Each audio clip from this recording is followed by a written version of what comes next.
Hey everybody, I'm Tom Vasel, and today we're going to take a look at 6 different games, short reviews of different games here, very different, from Tetris to some abstracts, to a trick-taking game, to a solo game, to a dexterity game, a lot of different games. So let's take a look at them from smallest to largest. Barbecubes is kind of a follow-up, it says it's a follow-up on it, from Alley Cat Games to Tinder Blocks. I never understood the appeal of Tinder Blocks, make a little fire of cubes. And yet, it's sold tremendously, so what do I know? This is the follow-up, Barbecubes. Let's take a look at how it plays. In this game, you're going to place these into the tin of the game itself.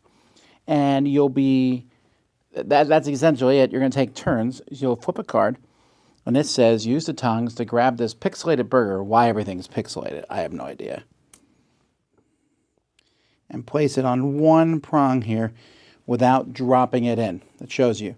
The next one here is take a hot dog or a sausage, and it goes on 2 prongs. The next one says put bacon on 2 prongs, but use my non-dominant hand, which for me is my left hand. If something falls in the grill or falls off the grill, I get the card. If you get 2 cards, you're out of the game. The last person being eliminated is the winner. That's pretty much it. Part of me is very amused by 2 things. One, I don't understand why the meat is pixelized at all. It makes no sense. But the grill, putting those wooden pieces on the tin, making it a grill, that's just amusing. This is not tremendously different than any other dexterity game in the world, but I like it. Maybe it's because I like grilling. And the little tweezers. You're putting the different meats on. It takes 5 minutes. You can carry this in your pocket. It's easy. People like it. It's simple. There's not a lot more to say about it than that. I think it's kind of cute. I'd give it a 7 out of 10. A nice little filler game to carry around. Not much more to say other than, barbecue sounds good. But Barbecubes, weird name, but pretty fun little game. Adventurous is from Button Shy. It comes in a wallet here, 18 different cards, 15 minutes to play, 1 to 4 players. But it's essentially a solo game that you could play with up to 4 players, kind of co-op, but you'll see when I explain it. You're always going to start with the ship card. The rest of the cards, you're going to take 5 of them, randomly chosen, that match the numbers of how hard. So for an easy game, you'll play with 3 level 1s, a level 2, and a level 3. The rest of the cards become a map card pile down here.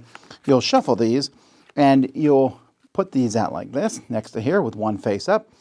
Then you'll be drawing some map cards. You can draw from the top or from the bottom. Your first one's going to connect its waypoint with the waypoint that starts there. After that, when you place cards, they will connect on this path. You can kind of connect them wherever you want, but you always must have one continuous path. You can't branch off it. And what you're trying to do is you're trying to make it so you can place these cards. This one needs to cover 2 symbols on the board plus a shark symbol. So this one I can actually put right there. I covered up 3 symbols. And I can keep going. This one is a level 2, so it's trickier. 3 symbols. One of them has to be shark, and one of them has to be Poseidon's anchor. And so I'm going to be building this, and I can't place this card here, for example, because it breaks the path. So I have to kind of figure a better way to place it to keep the path going. Once you're finished placing all the cards, you'll score. The first thing you do is you look at these symbols. Many of the symbols you want to have on the map, but you can't have more than the threshold. So I want to have only 4 sharks, 3 squid, and 2 of the tridents on there. If I go over that, I won't get points from them. Otherwise, I get 2 points for each.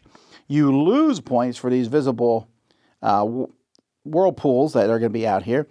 You're going to get 5 points if you get all your marbles out, but -5 for each one that you don't get out. And then you get 1 point for how long your path is. At that point, you'll look at this little chart to see how well you score. Now, this has the same kind of feel to it that other games have. I mean, Button Shy is really good at making these solo games, and the solo games of placing cards out. I love, for example, Sprawopolis, Casinopolis, Naturopolis, whatever. All the Opolis versions where it is one thing and you're placing these cards out to complete a puzzle. I like that a lot. So why don't I like this one as much? Just as a 6 out of 10 is my score. The reason this one feels more restrictive than the other ones. Here I am following a path, and I need to place this card down. Like, I need to put on top of 2 shark symbols. And I sit there and spend just eons of time figuring out how to put these paths down so I can cover up shark symbols. But I'm also wanting to leave stuff uncovered. While the Sprawlopolis, I can put cards down, but I can put them out anywhere in the grid, not following a path. That seems like a minor distinction, but for me, it really is all the difference in the world. I don't dislike Adventurous. I find it, I almost call it Adventropolis. That's the combo that's coming.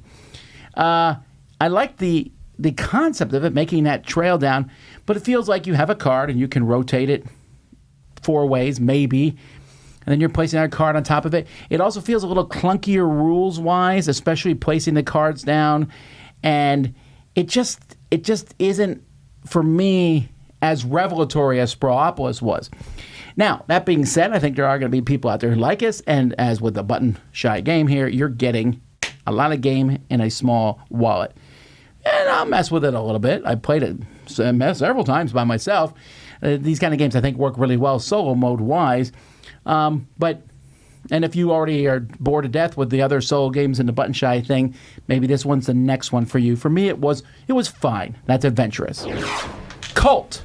It has a V, but it's pronounced with a U. C-U-L-T. Okay, fine. This is a trick-taking game where it's a competitive trick-taking game, which is most trick-taking games, and the gods are giving us visions, and we need to build a temple.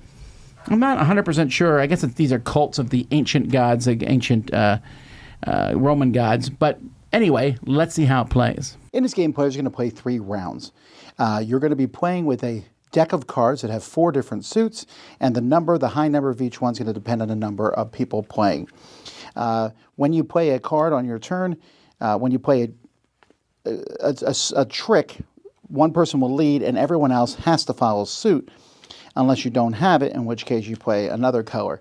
And whoever plays the highest card from that wins that trick, unless somebody else plays a card from a different suit that's the same number as the one that's led.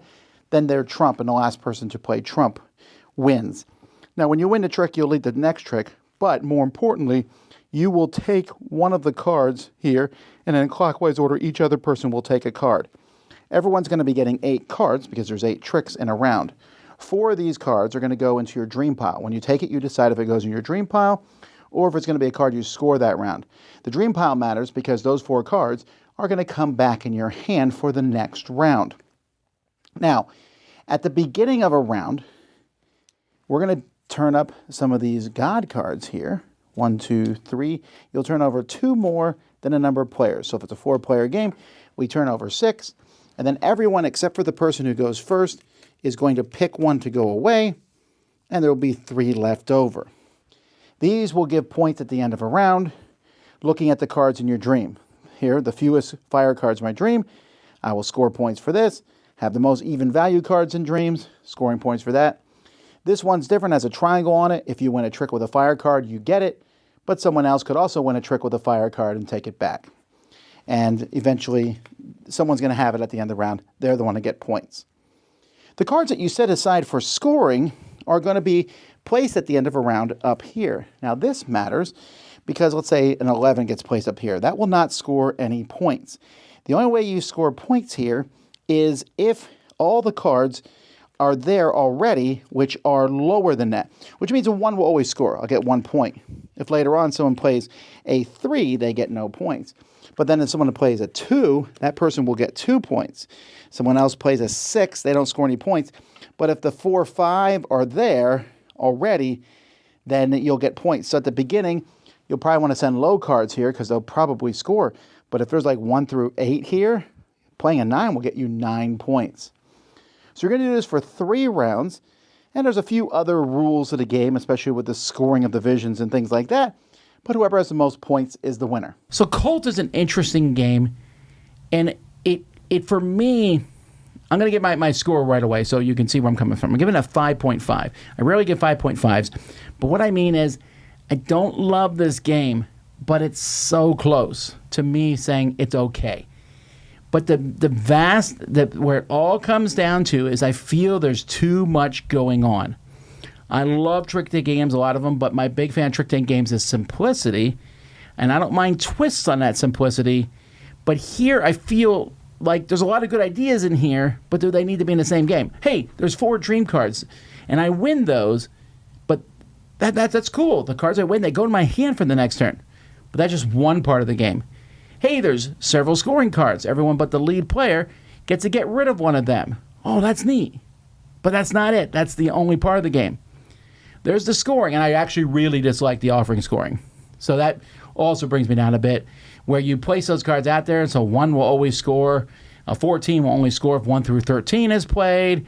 So I can sit there and go, I should keep this card in my dream cards, and then I can play it later on, but all someone has to do is take the 13 and never play it. And that happens. And there's very much a take that moment. When I see you have the 14 in your dream cards, and I'm like, I have the 7. It's the only card that hasn't been played out there yet. It's never going to get played. And that's fine, but what it means is most of the scoring from those comes low, or someone's going to score very high. You know, I got a 13 and no one else did. I got a whole lot of points from that.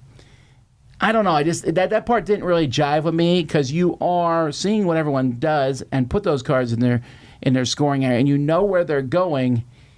I don't know that part, and it's a big part of the game. The scoring for the gods, I thought the visions, that's interesting, and the keeping some cards for next turn. Although in the last turn you're not keeping them for the next turn, but then you score for the cards that are in your dream. So I thought that was pretty interesting. And you're setting up from round 1 to round 2 to round 3, so that works too. The other thing I'm not a huge fan of is the turn order of taking the cards.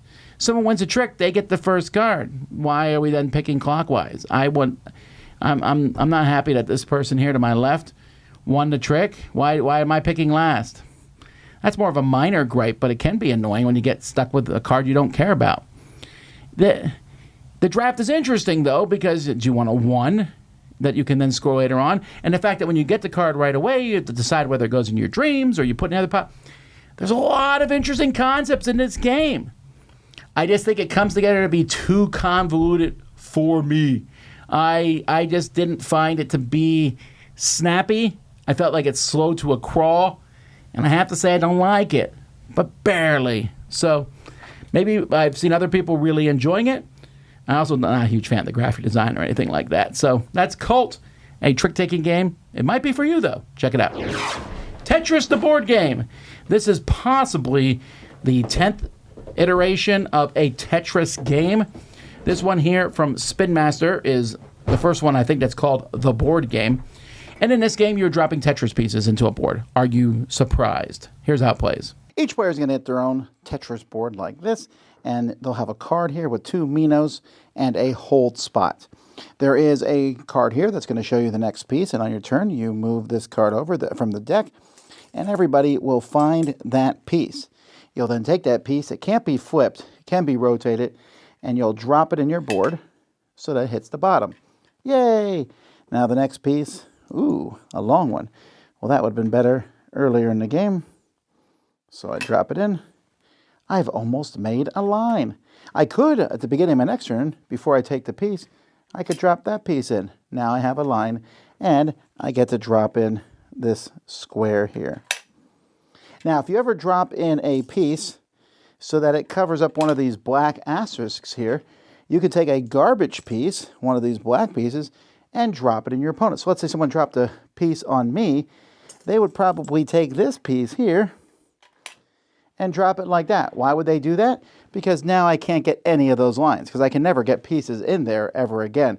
So they just canceled all those lines on me. You don't have to play with these in the basic version, but you also don't get the Minos. Also, when you take one of these, you can always hold it, and at the beginning of your turn, you can always drop a piece from here. At the end of the game, you're going to get, I have 1 line here, so it's a point. If I had 2 lines next to each other, they're each worth 2. 3 lines next to each other, they're each worth 3, etc. And you also get 1 point for each Minos you haven't used. The game ends when someone has a piece sticking out of the top here on the board, or when we've gone through all the cards. The pieces for this game are great. They work well. You drop the pieces in. I like that. Of course, who doesn't? Who doesn't like dropping things down, sliding them down? Having the cards come, everyone dropping the same piece is great. But the game is immensely flawed. I mean, immensely flawed. And you probably caught it when I was going over it. Those garbage pieces that you drop in on other people, The rules are like, you can only drop one garbage person on a piece on a person around. Yeah, so you are in this game encouraged to never put any pieces up high at all, because all it takes is one person to drop a garbage piece on you, and they've just canceled 4, 5, 6 rows. It just, every time I played this, everyone is scoring, the highest score is like 5, 6, something like that, because everyone's just bombing each other. I just don't see the fun in that. No one did. It also looks bad to have that piece hanging over, and you're like, well, I guess that's the lowest I can go now to build up on there. And you can't slide pieces, so if your very first piece, if the very first piece is the S piece, then everyone goes, I guess we're putting this one on hold, because if you drop that in, you automatically kill a row. There's no way around it. That's not the way Tetris is. I don't think this game needs to be an exact copy of Tetris. You say you can play the original version of this, that's okay, I guess. The fact that all the asterisks on the board are also in the same spots is weird. Why? Make it like Tetris, make it different, but don't make it so in your face like this to the point that no one scores again. I don't like it. 4 out of 10. Nice pieces, that's about the best I can say. Enthrone is a new game from Sawyer West and Smirk and Dagger, although it's meant to look almost like an old game with tarot-esque pieces, and you are a hidden piece trying to guess who your opponent is. 2-player game, here's how it works. There are 8 different characters on the board here, and each of them has a matching symbol. You're going to shuffle this deck of cards, and you're going to get 3 of them. Your opponent will get 3, and 2, no one knows what they are. Of the 3 you get, you pick someone who you decide to be. So, I'll be the archer. These are my quarry here, and you know who everyone's quarry is. There's a little reference card to show who's going after who. And then you'll start taking turns back and forth. On your turn, you can move any pawn, but only if they're in this green section. So I can move the archer. I would move their pawn to the bottom, pushing the tiles up, and I move the archer to an adjacent space. You can always move to an adjacent space. These little florets here, you can pass through them. That counts as adjacent. You cannot capture another piece unless you're in the top 2 spots here. If you are, so let's say, for example, the little demon guy here was in the top spaces, he could capture me. Again, moving to the bottom. When you're captured, your pawn gets turned over to an arrow, which means it's the same as the token that's underneath it. And this person's removed from the board. If you remove all 3 of your quarry, you win.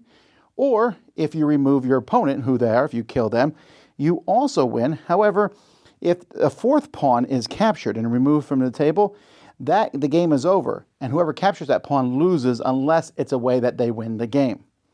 Finally, the last way to win is pretty simple. Move into the middle spot.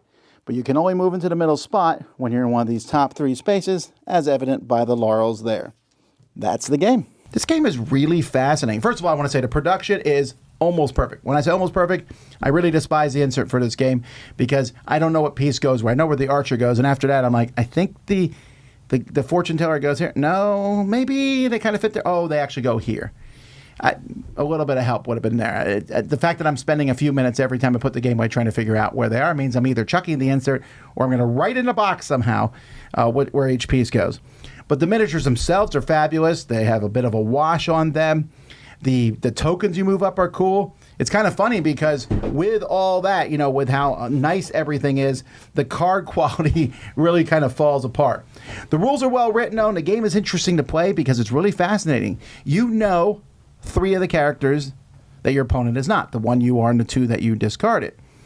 You also might see them capture a piece, and you say, well, they captured a piece. Here's 3 units that also want to capture that piece. That's in their quarry. And I had one of them in my hand, so I have them down narrowed to 2. Do I try to capture them, or they're moving that one to the middle? Should I capture that?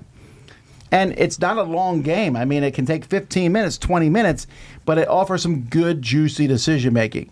Now, it's also very quick. Sometimes you'll play a game of this, I think, that can be unsatisfyingly quick.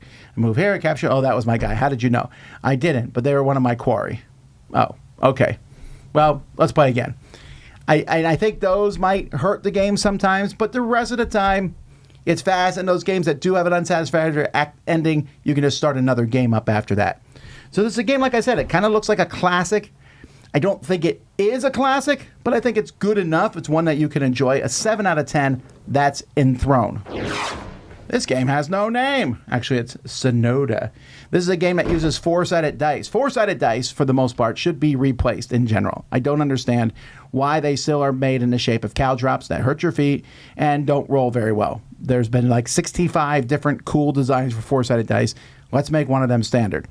That being said, for a board game piece like this one, it works well because the number at the top matters and you don't want them rolling. Here's how it plays. In this game, players are going to set up, this is the 3-player board. There is enough dice to play with 6 players, each player with their own little capture disc here. And all your 4-sided dice start at the number 1 at the top. On your turn, you have one choice, or 2 choices. You can increase the number on one of your dice, or you can move a die. When you move a die, you move them exactly the number it shows. This 2 here can't move yet because it has to move 2. If I move this one, now it can move, but it moves exactly 2. So if this one turned to 3, it could then move 1, 2, 3. But it have to turn to 2, then to 3. If you move on to another piece, you will capture that piece, and the value at the top, in this case it would be a 3, is how many points it's worth. The game continues until someone captures 6 pieces, or until all players have only 1 piece remaining, or someone's been eliminated completely. And then you just simply add the points on all the ones you've captured, and whoever captures the most is the winner. I should show you the other side of the board. That's the 2-player board. This is a game I think is probably best with 2. Well, more players is okay. You can, people are only taking 1 turn at a time, but it gets chaotic and long-winded. 6 players. I haven't tried it, but seems like it would be interminably long. And with 2 players, you're watching another person. The game isn't particularly innovative, but it isn't bad either. It's fine. It's, for me, a 6 out of 10. I don't mind it so much. You have 2 actions, upgrading a die. So I can upgrade my die 2 to 3. And you're saying, okay, now he upgraded to a 3. He can now hit these spots here. But if I move too close to him, then he can't get me. So if I move 2 away from him with my 2, I can capture him. And he can't capture me. And then he's going to be worried because if he changes to a 4, I'm going to get 4 points for capturing him. That's a little interesting, those little decisions there. And there's a little bit in there. Here's some things that hurt the game, though. What is this box? Come on. If this is on the shelf at a game store, I'd walk right by it, not think anything about it. There's also other companies that have made games using this almost exact grid. The dice are very good quality. They look really nice. But my thing is, there's a lot of abstract games out there. Why am I choosing to play this one over checkers, Chinese checkers, chess, or the vast majority of other really good ones? And the question is, I don't know that I would, but I might. If I saw it being set up and played, I'm okay. Because it is short. It says 20 to 60 minutes. Now, 60 is probably 6 players, and also no. But with 2 players, a 20-minute game, or I've definitely played ones as fast as 10, 15 minutes, because you can move pretty quickly on them, especially on a smaller board, then I think it's okay. So that's Sinoda. Check it out. Alrighty there. We got 6 games. Some good, some bad, and some in between. Do you have thoughts on any of these games? Let me know in the comments. Until next time, I'm Tom Vasel, and you've been watching The Dice Tower.